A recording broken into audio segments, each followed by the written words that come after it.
Hey, good morning. Welcome to day 22 of 7 Habits of Highly Effective Teens.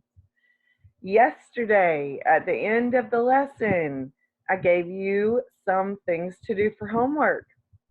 I asked you to review your values, to look back over your mission statement, make sure it is the way that you want it to be, and if it is not written yet, I strongly suggested that you go ahead and write it. I also asked you to look over your personal bank account and to add something to it that you've done over the last couple of days. And then I gave you 4 different options and I told you to choose one. I wanted you to make a promise and keep it, help someone in need, develop a talent, or take some time to yourself and renew. I'm really super interested to know which one of those you guys participated in. So please just comment below and let me know. Okay? Today, we are going to jump right in with the common ingredient of success. So, in the final analysis, putting first things first takes discipline. It takes discipline to manage your time.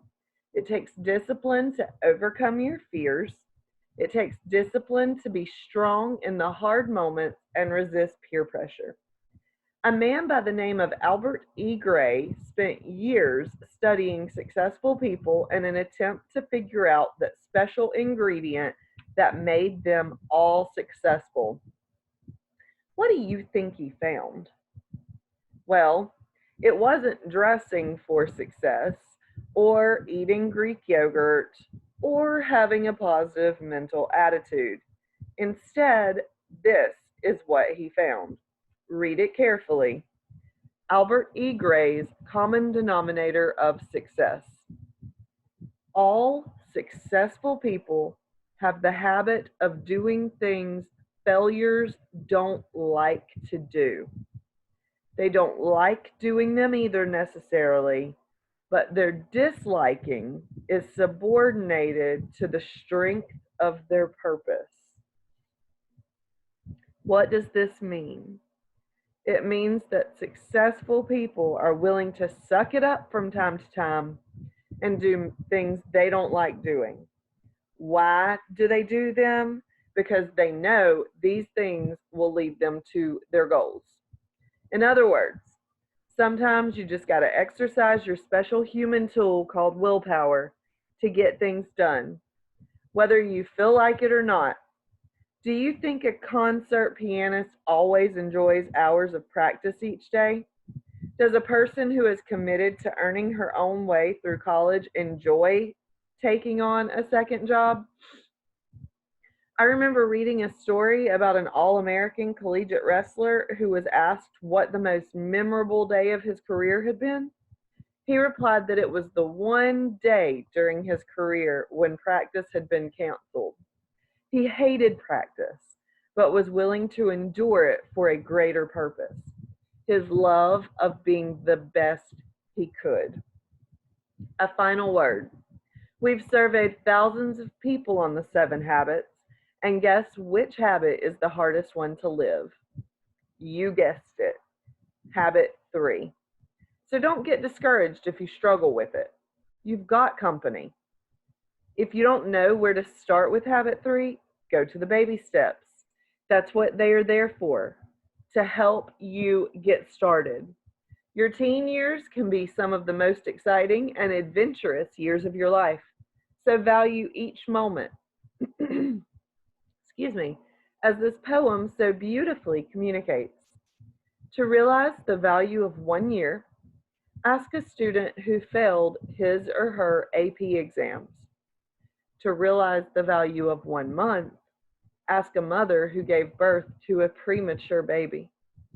To realize the value of 1 week, ask an editor of a weekly magazine.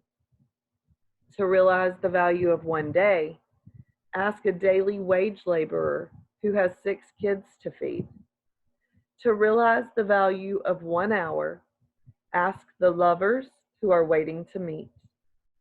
To realize the value of 1 minute, Ask a person who missed their train.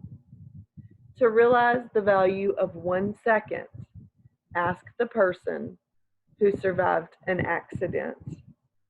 To realize the value of 1 millisecond, ask the person who won a silver medal in the Olympics. Wow, that is pretty deep, and it is so 100% true. The blink of an eye, folks, the blink of an eye can entirely change your life. Head up, eye on the prize, you know what I mean? All right, so, excuse me, coming attractions. Just up ahead, we'll talk about the stuff that life is made of. I think you'll be surprised what that stuff is. So, keep moving. And by the way, you're halfway done with the book. Congratulations. Now, today's homework. We're going to go through the baby steps because what did I just tell you a moment ago? The baby steps are where you get started. And I know that you've already gotten started because we've been working through the novel together, but that's okay. You have to keep on keeping on, okay? Number 1, do a search. Get a planner app on your tablet or smartphone and use it to get more organized. Try it for 30 days before judging it, okay? So I like a handheld planner. I know it's great to have a calendar on my phone, but if I can take it out and write it down, there's just something about that pencil or that pen on the paper that just hits a different way. So put the app on your phone, but if you can, have that paper planner because it's so much more, I don't know, makes you feel like you're somebody. Excuse me one moment. Let me just take my handy dandy planner out and check and see if I have that time available. And then you take your planner out and you're looking through it. And the people see all these things you have written down inside of it and they think, wow, this person must be really special and important. And they think that because, as a matter of fact, you are very special and important. Okay, so number 2, identify your biggest time wasters. Do you really need to spend 2 hours checking out other people's Instagrams or playing video games? And I want you to write them down. My biggest time wasters are ... okay? And be honest, even if it's your favorite thing to do, is it really achieving anything? I mean, let's be serious for a minute. Unless you're being sponsored by like some huge giant corporation because you're this mega awesome game player, video games, playing them, it's really not doing anything for you. It's wasting your time. Okay? Now, if you're actually sitting down at the computer and learning how to create a video game, that's totally different. And that can 100% take you somewhere in life. Okay? All right, number 3. Are you a pleaser? Someone who says yes to everything and everyone. If so, have the courage to say no today when it's the right thing to do. If somebody asks you to do something and you have to think about it for a second too long, the answer is no, period. No ifs, ands, or buts about it. Number 4, if you have an important test in 1 week, don't procrastinate and wait until the day before to study. Suck it up, study a little each day. You guys are lucky because, as of the 15th, all your assignments were due or were, that was the last day to assign assignments. So some teachers made them do the 27th. So you shouldn't have any tests to study for right now, at least not for my class. All right.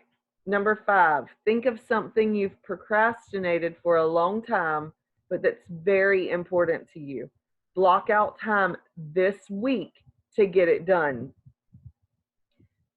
I want you to write it down. Item, I've procrastinated forever. Okay, I'm fixing to put myself on blast right here and hold myself accountable. I started writing my ebook back at the very beginning of the quarantine. Got sidetracked with my side hustles. And my ebook's sitting on my desktop right now, halfway finished with chapter 2. I have 10 chapters to write, and I'm halfway finished with chapter 2. I hadn't touched it in a month.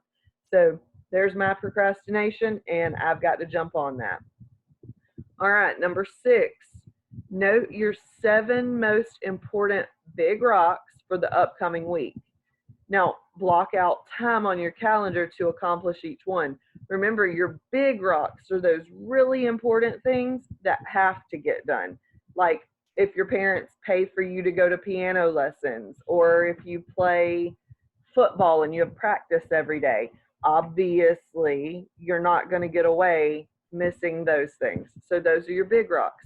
Schedule them into your calendar. Okay, number 7, identify a fear that's holding you back from reaching your goals.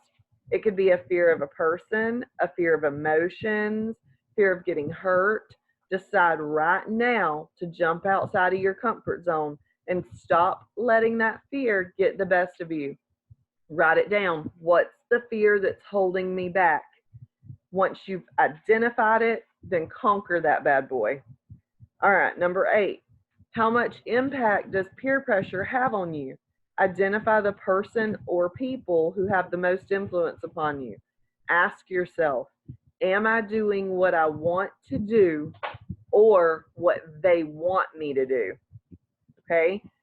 Person, write it down, or people who most influence me. Then I want you to write down whether you're doing what you want to do or whether you're being highly influenced by them and doing what they want you to do. And folks, that's it. We start tomorrow with the public victory. Okay? So I hope you enjoyed today's lessons. If you need a refresher on what exactly it is that you're supposed to do for the baby steps, just come back here and pause the video if you need to write them down or whatnot. And I tried to keep it on them for a few minutes for you so you would know what they said. Anyways, hope you have a wonderful day. Enjoy taking your baby steps. And as always, I'll catch you on the flip side. Toodle-doo.